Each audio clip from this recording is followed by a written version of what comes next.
முதலில் நம்பிக்கை தீர்மானத்தில் மக்களுக்கான இந்த ஆட்சியை, மனசாட்சி உள்ள மக்களாட்சியை ஆதரித்து வெற்றி பெற செய்த மாண்புமிகு உறுப்பினர்கள் அனைவருக்கும் நெஞ்சார்ந்த நன்றியை நமது அரசின் சார்பாக தெரிவித்துக் கொள்கிறேன். நடைபெற்று முடிந்த சட்டமன்ற தேர்தலில் எந்த அணியும் இல்லாமல் தனி அணியாக, தனி சிறப்புமிக்க அணியாக, மக்கள் அணியாக, மக்களை விரும்பும் அணியாக, மக்கள் விரும்பும் அணியாக களம் காண்டோம்.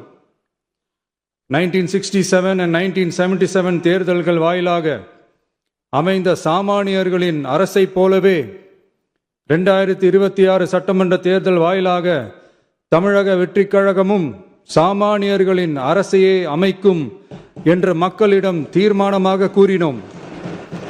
மக்களும் நம் மீது நம்பிக்கை வைத்து தீர்மானமாக வாக்களித்தனர்.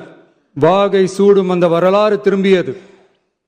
விசில் அலை வெற்றி அலையாக மாறியது. ஒரு விரல் புரட்சி விசில் புரட்சியானது. கட்சி ஆரம்பித்த 3 ஆண்டுகளுக்குள் 34.92% 1,72,26,208 வாக்குகளை மக்கள் தந்தனர். தமிழக வெற்றிக் கழகத்தை தனி பெரும் கட்சியாக சட்டமன்றத்திற்கு அனுப்பி வைத்தனர். கட்சி ஆரம்பித்த 3 ஆண்டுகளுக்குள்ளேயே மிக மிக சிறிய அளவில், ஒரு நூல் இழைவில் தனி பெரும்பான்மை கொஞ்சம் தள்ளி போயிருக்கிறது.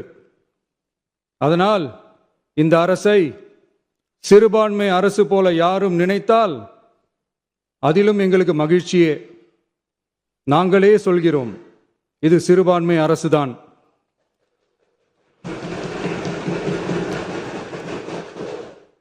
சிறுபான்மை மக்களுக்கான பாதுகாப்பை உண்மையாக நிலைநாட்டும் அரசுதான். அது மட்டுமல்ல, பெண்கள், குழந்தைகள், முதியோர்கள், இளைஞர்கள், அரசு ஊழியர்கள், ஆசிரியர்கள் மற்றும் உழைக்கும் வர்க்கத்தினர் என அனைத்து மக்களுக்குமாக அமைந்த அரசுதான் இந்த அரசு. அந்த நம்பிக்கை அனைவருக்கும் ஏற்பட்டதால் தான் இந்த நம்பிக்கை தீர்மானத்தில் அது நிரூபிக்கப்பட்டிருக்கிறது. இந்த நேரத்தில் இந்த மாமன்றத்தில் நமது அரசு சார்பாக சில உத்தரவாதங்களை நான் தர வேண்டும் என்று விரும்புகிறேன். தமிழக வெற்றிக் கழகத்தின் கொள்கை தலைவர்களான தந்தை பெரியார், பெருந்தலைவர் காமராஜர், அண்ணல் அம்பேத்கர், வீரமங்க வேலு நாச்சியார், மக்கள் சேவகர் அஞ்சலை அம்மாள் ஆகியோரின் வழிகாட்டுதலுடன் இந்த மக்கள் அரசு மனசாட்சி உள்ள மக்களாட்சியை தரும் என்று உறுதியளிக்கிறேன். சமூக நீதி, சமநீதி, சம வாய்ப்புடன், உண்மையான உறுதியான ஜனநாயகத்துடன், மதச்சார்பற்ற சமூக நீதி கொள்கைகளுடன் இந்த அரசு நடக்கும். அதில் சிறிதும் மாற்றமில்லை.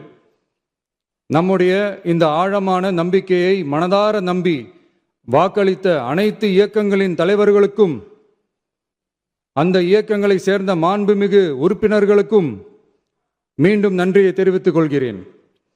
எம்மதமும் நம் மதமே, எல்லா மக்களும் நம் மக்களே, இதில் வாக்களித்தவர்கள், வாக்களிக்காதவர்கள் என்ற பாகுபாடே இருக்காது. இது எல்லோருக்குமான அரசு. இது சாமானியர்களுக்கான அரசு. இது சாதி மத எல்லைகளை கடந்த அரசு. இது பாகுபாடு காட்டாத அரசு. இது பண்பாடு காக்கும் அரசு. இது பண்பட்ட அரசு. அரசியல் காரணங்களுக்காக யாரையும் எதற்காகவும் புண்படுத்தாத அரசு. இதையெல்லாம் போக போக புரிந்து கொள்வார்கள். எனவே துள்ளி எழுந்து பதில் சொல்வதை விட எதிலும் துணிச்சலுடன் செயலாற்றி வெற்றி பெறும் அரசு இது. பதவிக்காக, அதிகாரத்துக்காக அமைந்த அரசு அல்ல. நம்பிய மக்களுக்கு நன்றி கடன் செலுத்துவதற்காக அமைந்த அரசு. அதிகாரம் காட்டி மிரட்டும் அரசு அல்ல, அனைவரையும் அரவணைக்கும் அரசு. எவர் மீதும் வெறுப்பு காட்டும் அரசு அல்ல, எல்லோரையும் விரும்பும் அரசு. மக்களே முக்கியம், மக்கள் நலன் மட்டுமே முக்கியம். அதுவே எங்கள் ஒரே நிலைப்பாடு. எனவே மனசாட்சி உள்ள மக்களாட்சிக்கு ஆதரவளித்த அனைவருக்கும் மீண்டும் என்னுடைய நன்றியை தெரிவித்துக் கொள்கிறேன்.